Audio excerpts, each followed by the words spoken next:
game number 3 of the drafting phase. ONIC Esports up against ECHO. Let's see what they ban. Well, I mean... Oh, already. Okay, there we go. We're loaded in. They're already out here, right? They're Look at that. fast. ECHO Philippines, still on the blue side. They're going to take out the 3 assassins. Yep, the Ling, the Haya, the Fanny. I mean, like, what? Lancelot's left, right? Like, there's not too much left. All right. Even Kyrie's laughing. He's like, all right. All right. Let's see what he's going to play then, right? Because again, major assassins kind of taken out at this stage of the game. However, that's not exactly the only way. You're thinking of like raw assassins. I'm thinking of like Keto full damage builds. I'm thinking about like the Bruiser Fighter full out damage, all out snowball here. Whether or not it's going to be true, not 100% sure, but looking at the bans, Eve, Carry, and as well as Juan for the side of ONIC. First pick Fredrin for ECHO. Are we going to have a switch? Because so far we've seen ONIC has been playing, on the ONIC side we've seen more of the tank jungle, right? But now are we going to have ECHO playing the tank jungle? Because we're already seeing RRQ picking up the Fredrin coming out. Well, I think that's such a big flex, right? With it being locked in first pick, you don't really know exactly where it's going.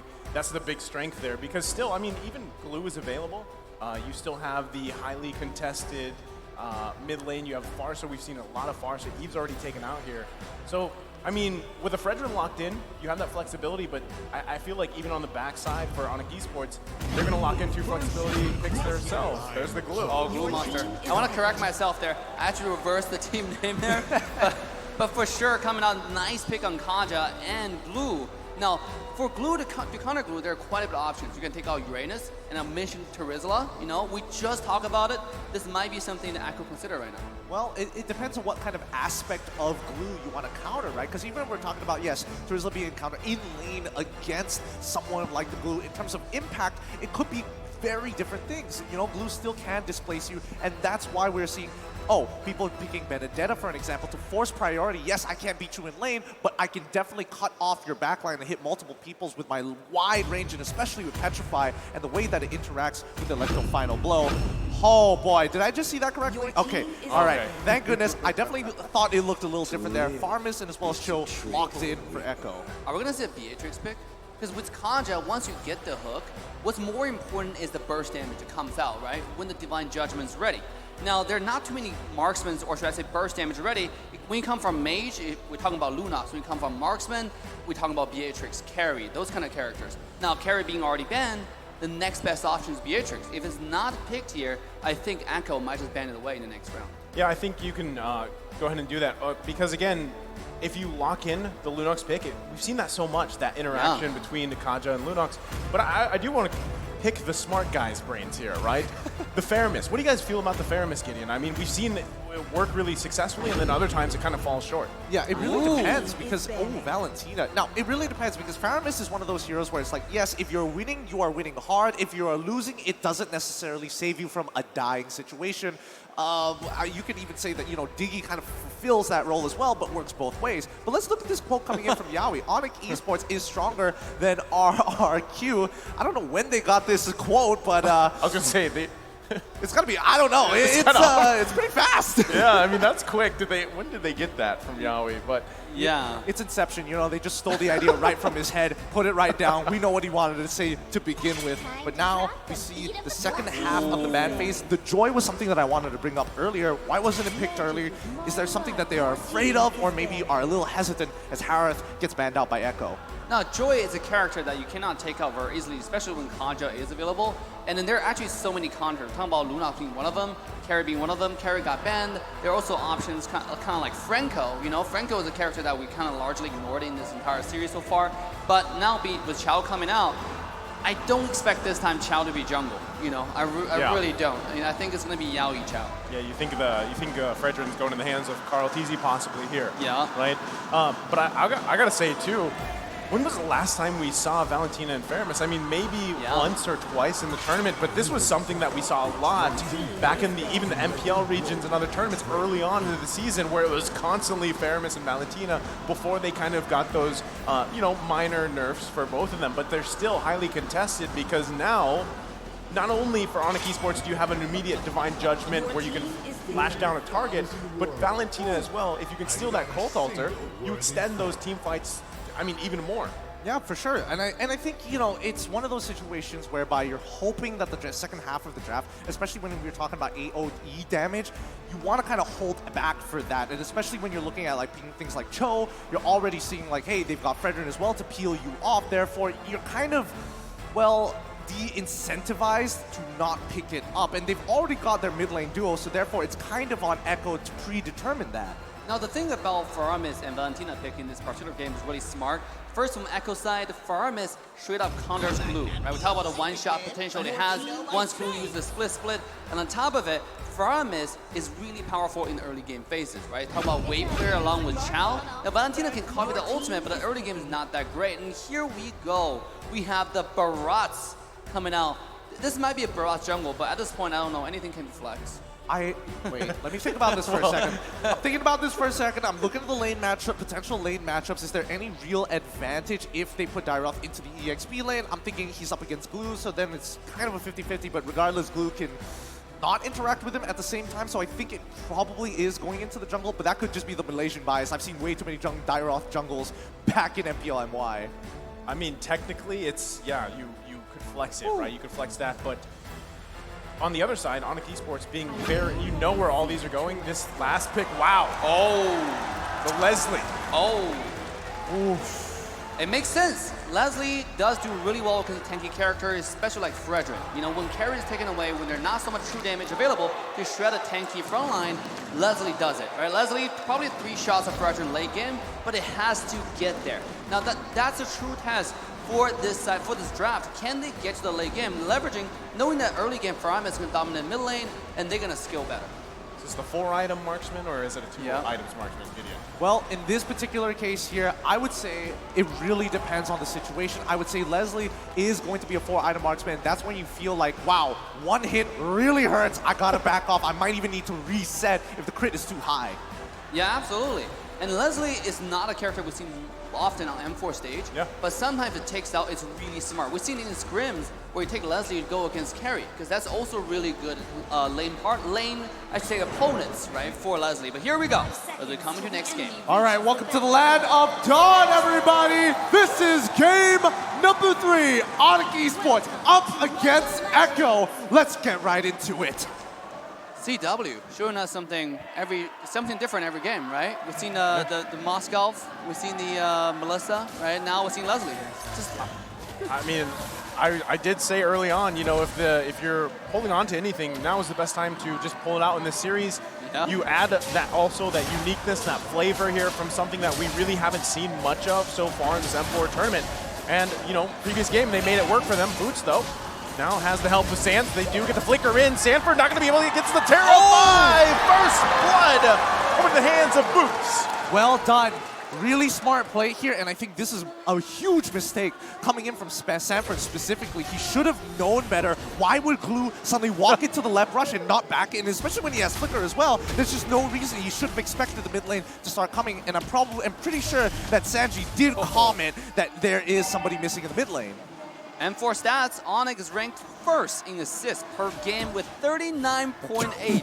What? That is insane. That is insane. 40 assists per game?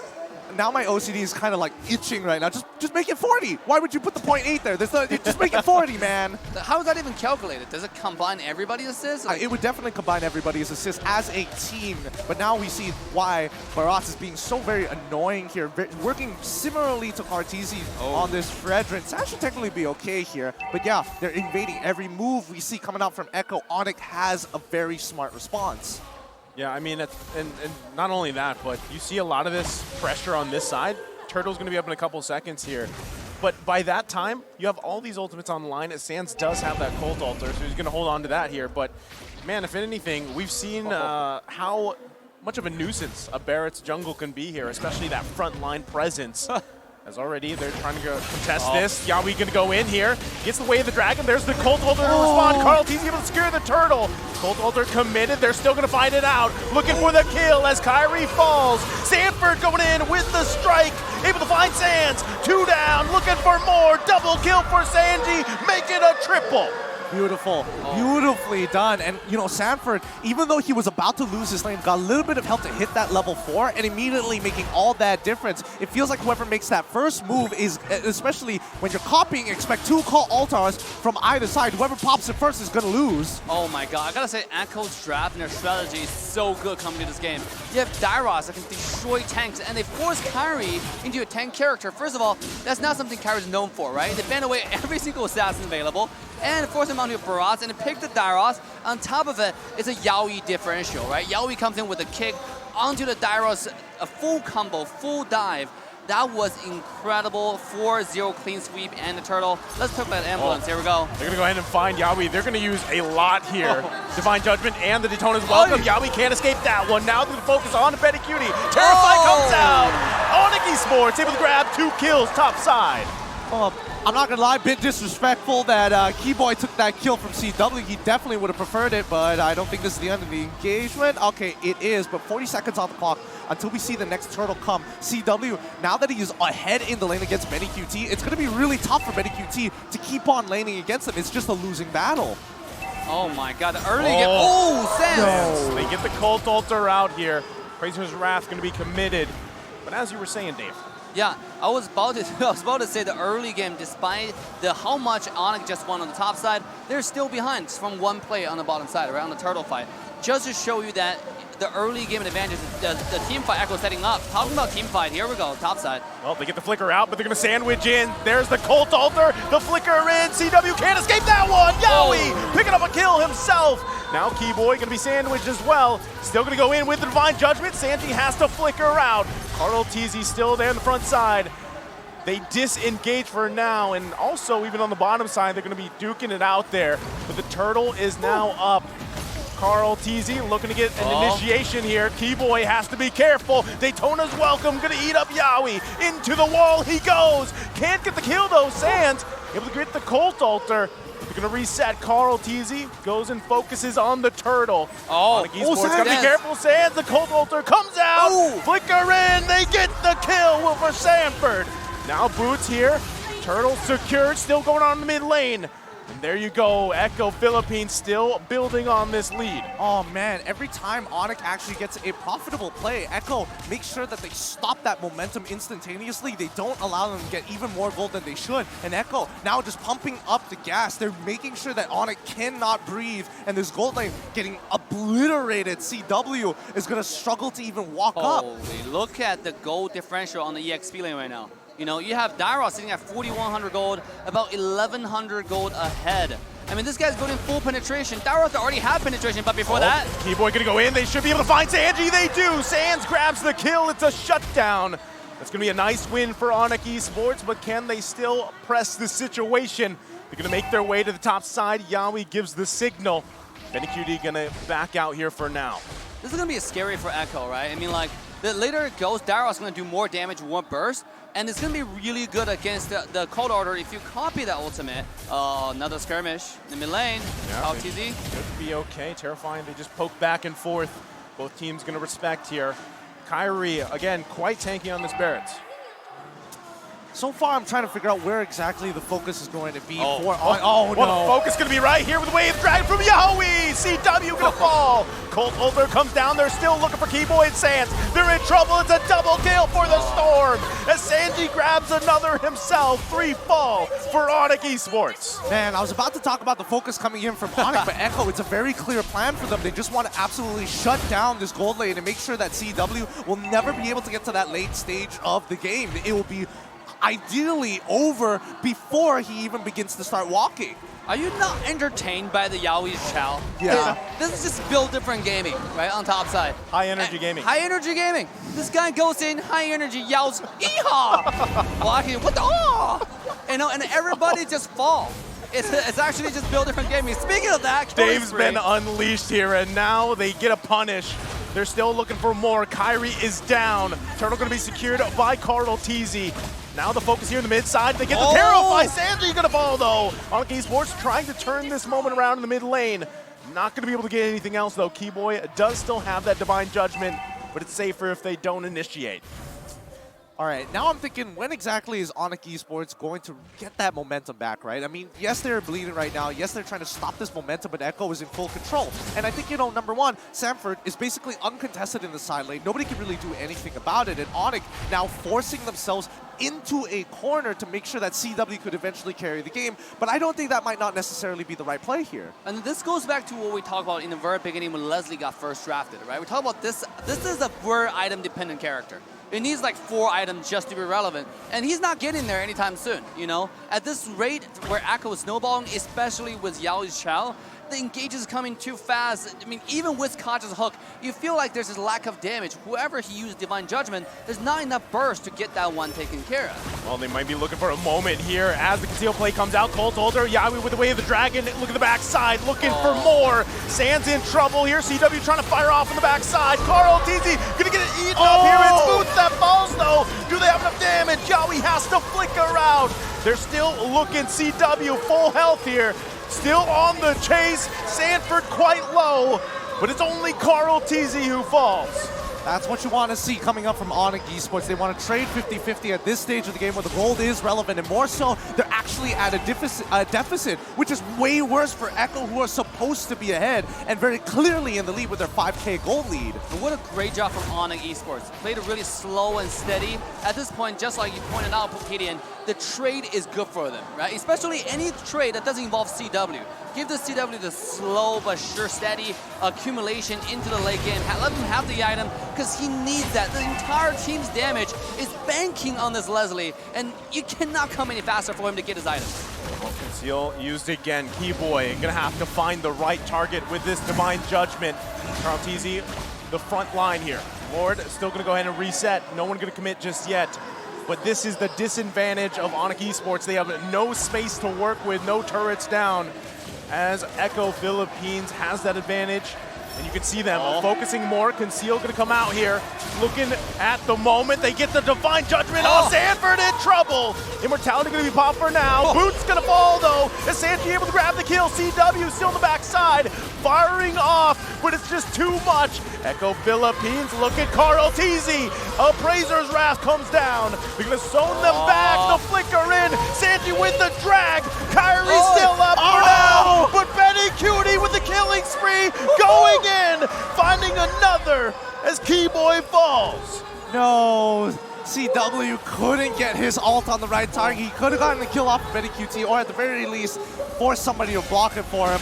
But ONIC, man, what a trade that was. Unfortunately, not falling into their favor, guaranteeing that Echo is going to take this Lord, and now are looking to put that final nail in the coffin to get to that 10K goal lead. To be honest, I mean, you got to give CW credit, right? Because at this point, there's so much dive. Just surviving is take a lot of effort, you know? Yeah. And it's really hard. Everybody's falling, and CW able to survive. Let's take a look at his items right now. At least he got Endless Battle of Berserker free, but he's slowly working towards a BOD. It's getting close, but look at Claws, already sitting at 9,000 gold, 2,000 gold ahead just from the marksman alone. And let's talk about mid lane as well, right? Promise is 2,000 gold ahead as well. This is getting scary every time Echo engages. They have the damage, they have the items to make it happen. I mean, that's the thing. You can see this as they try to hold on to the tier 1, but the quick play from Yaoi again under the turret. Sanford on the backside gonna get pulled with the Divine Judgment. Daytona's welcome as well. Blazing to it. Everything being thrown at ONIC Esports. The flicker again from Sanford as 3 down for ONIC Esports. Oh man, Yaoi's so good on Cho. He's just too good. Get it out of here. Inhibitor falls. Next fight, they're gonna end it right here. They're still gonna be going here. Benikuti in the backside, just able to free hit. Keyboy in trouble, trying to buy time, but it's not gonna be enough as Echo Philippines takes the match, taking game number 3. GG, well played, Echo. What a game! What a game that is.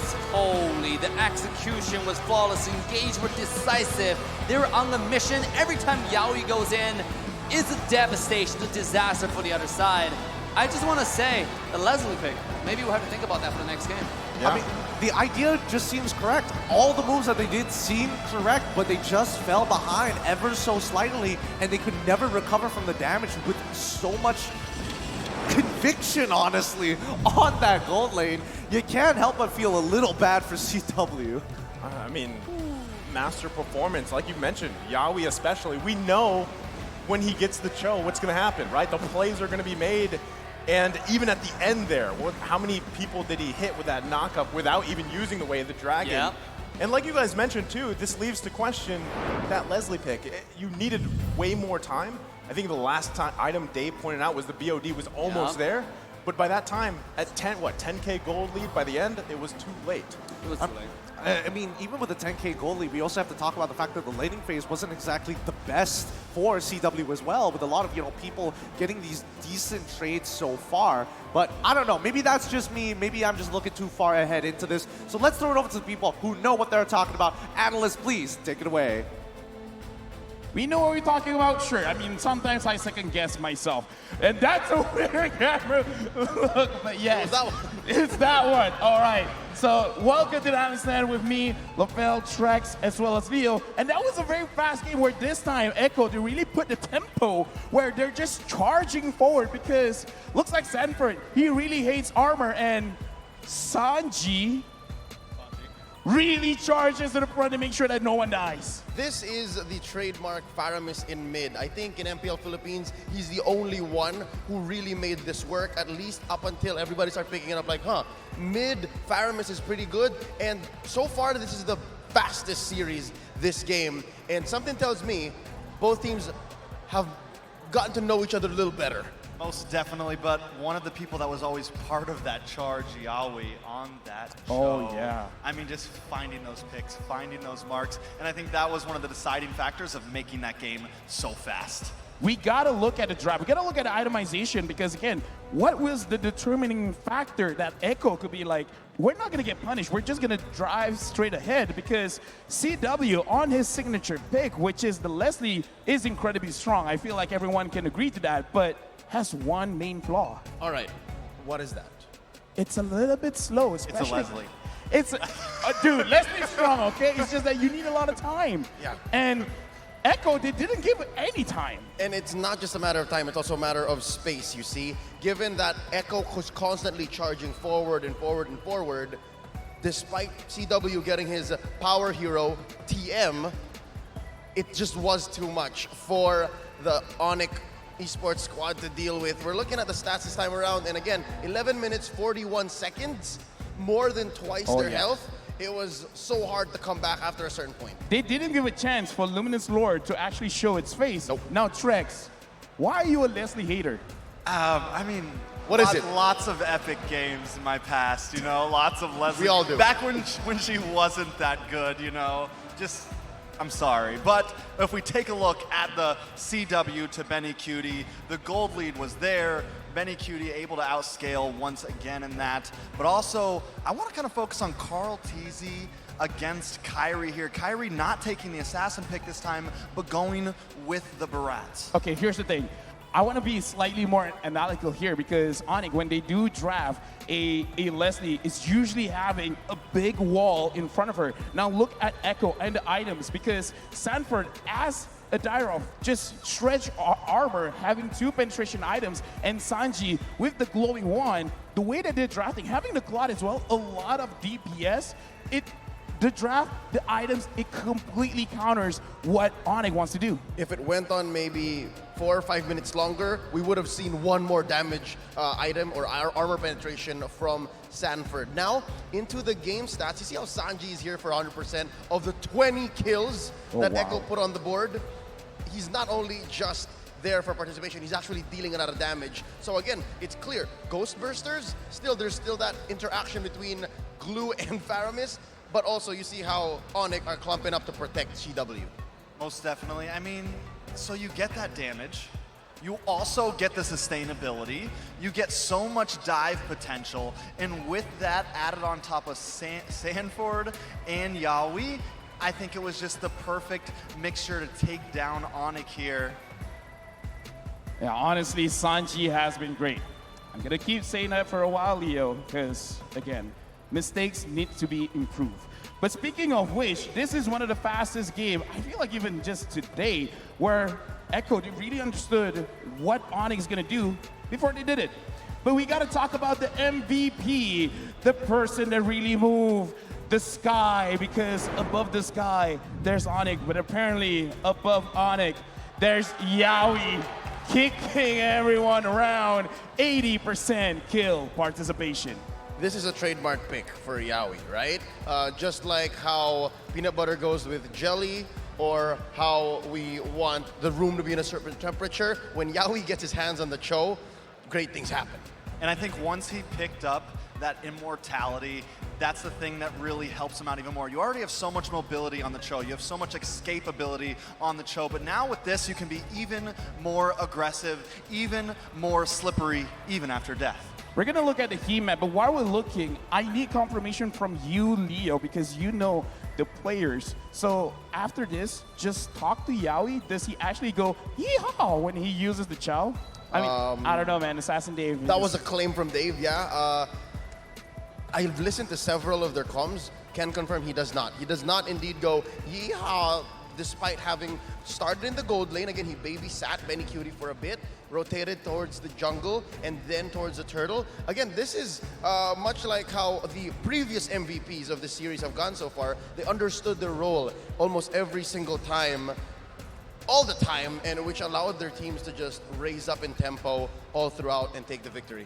And you can even see a couple of those cuts into enemy territory there in that first 5 minutes, getting vision for his team, and now taking a look at some of these highlights. Again, look at this. They're going for CW. It's like 4 people here. He's 100% wanting the farm. So they know exactly where they're going to be, and they just keep on charging and charging and charging. Now, the thing is, when Kyrie comes to defend, it really doesn't do much when Sanford is there ripping through any armor that the Barras just naturally has. And then Benny Cutie, I feel like even just with with the Demon Hunter story, it's like, I don't care. I'm charging forward, and I'm going to drop everyone low, and I'm going to drop everyone dead.